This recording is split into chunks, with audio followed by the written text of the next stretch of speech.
Hello, I'm Jennifer Takagi, and today I want to talk to you about leadership and what employees want and need. Because as leaders, we're the ones who drive this ship. Leadership skills are honed. Some people are born leaders. They started out that way, they came that way. Other people really need to work on their skills and build them up. So today I want to look at a couple of really important items. One is to identify the reason why employees are happy. And then we'll explore qualities of excellent employees and excellent leaders. You're not alone if you're a leader out there and you're not sure what to do or how to do it. Let's take a quick look at a video clip that'll give us a lot. Whoa, that's not good. Oh, I don't need this. I'm already late. Somebody will come. Anybody out there? Do you have a phone? No. Sorry. Somebody! Hello? There are two people stuck on an escalator and we need help. Now, would somebody please do something? Help! I don't believe this. You gotta be kidding me. I'm gonna cry. Well, there's not enough left to do, is there?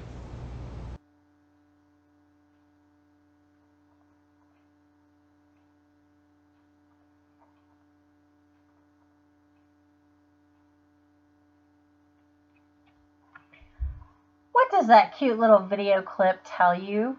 Does that resonate in any way? Do you feel like you're out there all by yourself, stuck on an escalator? Yeah, I get it. You're usually stuck in an elevator, and I did have a funny little incident one time being stuck in an elevator. But this is an escalator. What do you do when you're stuck on an escalator? You either walk up the stairs or down the stairs, right? And I know there are people out there laughing, going, seriously?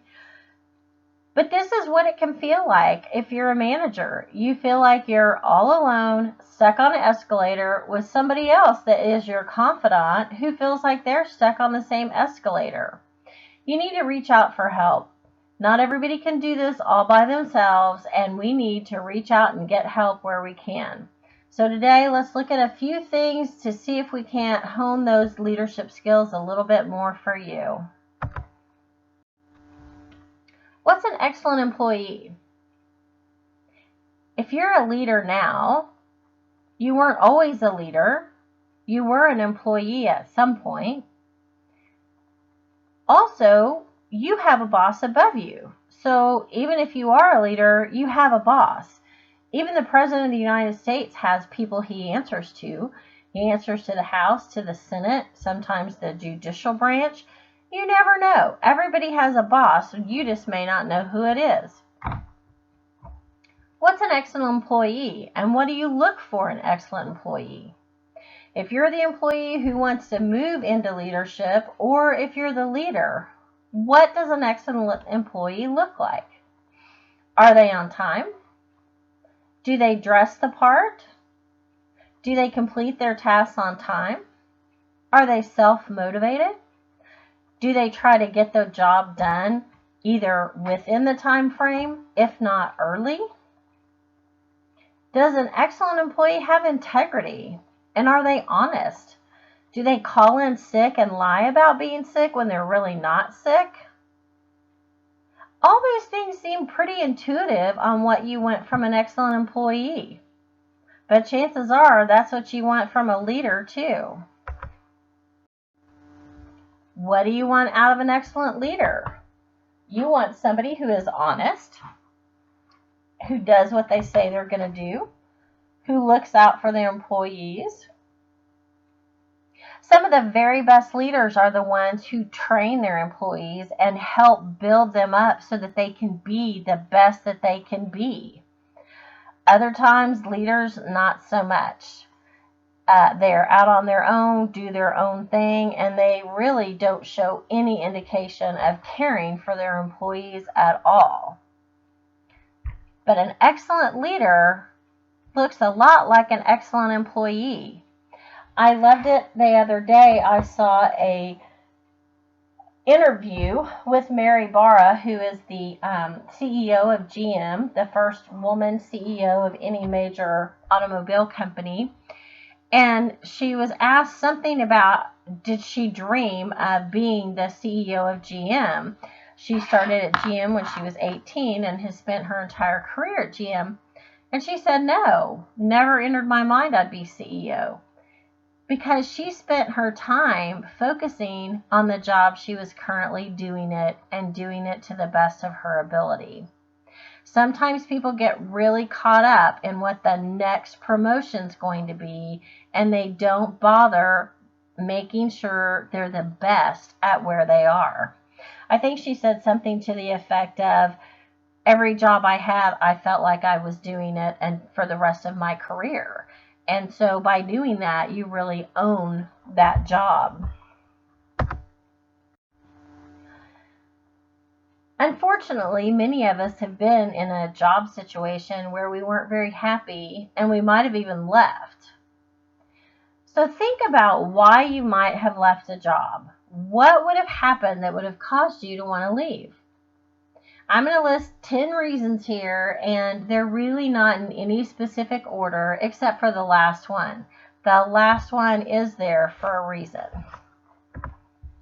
So number 10, loss of faith and confidence in leaders. Oh, that looks like that's a typo. I think I'll fix that.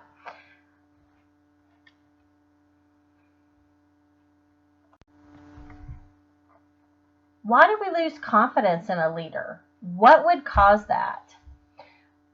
In my career, I ended up with 2 different bosses that ended up in jail. When your boss goes to jail, that destroys morale of the whole organization that answers to that boss. It's devastating, and you do lose total and complete faith in management at that point. 2 for you, growth opportunities. I worked for the federal government, and it was hit and miss on whether there would be an opening for the next promotion. But like I said, looking back to Mary Barra, you have to be doing an excellent job at what you're doing now so that you can be considered for that next promotion. There may not be very many growth opportunities, but you want to be sure you're ready when it comes. Management lacks people skills. How many times has someone been promoted into a management position and they really weren't management material, but they were doing their last job so well it was the next natural progression? That really makes employees happy, and often they leave because of it. 2 little coaching and feedback. Most organizations, unless they're a super small business, have an HR department who puts together the annual reviews, maybe quarterly reviews, or at least a mid-year review. And how many times in that mid-year review is there no discussion? I know when I was the employee, I rarely had a mid-year review discussion, almost never. And when I had employees that worked for me, I would try to schedule mid-year reviews, and they wouldn't come talk to me. They said everything was fine. I take some responsibility in that because I didn't always push it, but the employee takes responsibility too at not taking advantage of the opportunity given to them by their boss. So if you're not coaching your employees on how to do the job better, and I don't mean just bashing them for doing a poor job, I mean coaching them up, telling them how to do it better, help them think through how to do it better, then if you've got problems with your employees, that might be a little bit your fault too. Lack of decision-making power. Do you have a list of what the employee can sign or not sign, what can go out under their name, or does everything have to go out under the leader's name? If you don't give your employees anything to own, in their job, then it is going to create a whole lot more animosity and they will be unhappy. Management freezes raises and promotion. A lot of times this happens pretty high up the chain, and it may not be the immediate supervisor's position to make it happen. But if you do have the authority to give a bonus, a pay raise, a promotion, even some time off, add extra day of vacation in there, if you have those powers as the leader, you should try to do it. Sometimes there's a mismatch between the job and the new hire. I have no idea how often it happens, but there are times when someone is hired and you think they're going to be the best and the brightest, and they might be the best of the brightest, but they may not be the best and the brightest for that particular job. Sometimes that mismatch can make the employee unhappy and leave, but management is unhappy likewise. So sometimes there's just not a good fit. Work-life imbalance. When I first saw this, when I was researching putting this together, I didn't really know what this meant until I started digging a little deeper. Some jobs want you to put in 24/7. Well, you can't put in 24/7 and have a life. You have to have a life outside of work, or it's no life at all. What's the purpose of working? If all you're doing is paying bills and working all the time and you have no life whatsoever, that is absolutely not acceptable. So some employees get into a position and they realize that it's not a 40-hour-a-week job. It's an 80 or 90-hour-a-week job, and it just doesn't fit for their lifestyle and they have to move on. I'm a firm believer that back in the early 1900s, maybe even late 1800s, when they started developing what was a good fit for a work week, I think 40 hours a week was set up for a reason, and I always adhere to a 40-hour work week. The job was not as expected. So I thought when I got the job I was going to be doing a certain kind of totally exciting design work, and I got there and it wasn't. It was just data entry. That mismatch there is just not going to fit. It's not going to work. So what would be the number one reason, do you think, that an employee would be unhappy or want to leave their job? I'm going to pause a second and let you think about it. Okay, here's the big reveal. Feeling undervalued. Feeling undervalued. One of the easiest ways to make an employee feel valued and needed is to talk to them. Tell them thank you. Give them kudos when they do a good job. Make sure they know that they're a valuable part of the organization.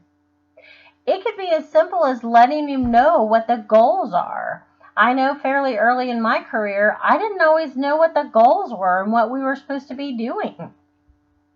Value them. Let them in on what the plan is. Let them know what you're working on and what the agency or organization's goals are and what they're trying to accomplish. And let them know where they fit in that. If you get a report and it's done correctly and it looks great, tell them thank you. Tell them it looks good. Tell them it's exactly what you expected. If it's not exactly what you expected, point out all the things that were right about that report or letter or paper, whatever it is they are working on, and then tell them what else you needed. Most people really want to do more than is expected of them. Most employees want to do an excellent job.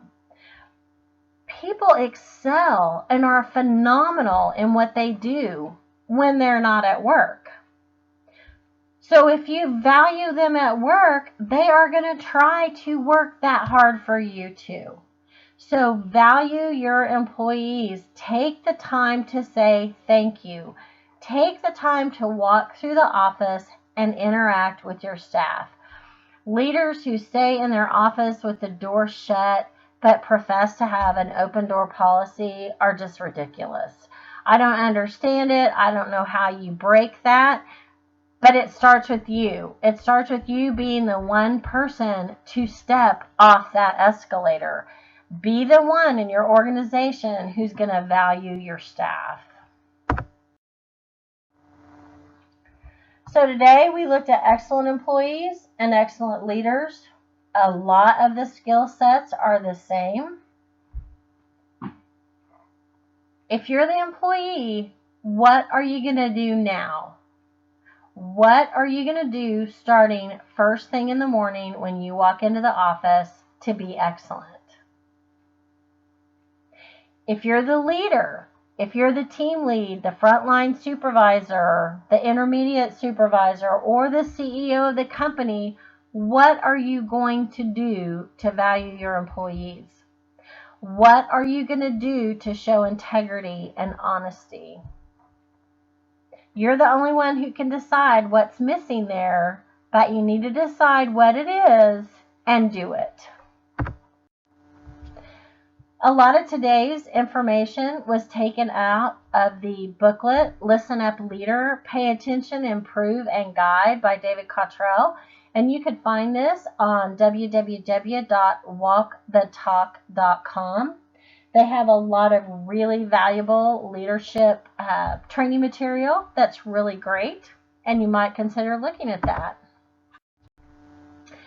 I'm Jennifer Takagi, the owner of Jennifer Takagi Company.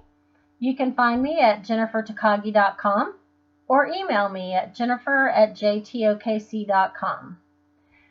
I am happy to put together customized workshops and training sessions for your employees. And I'm also available to work with you one-on-one to help build up your leadership skills and hone them so you can be the best that you can be. Thank you for joining me, and I look forward to seeing you in the future.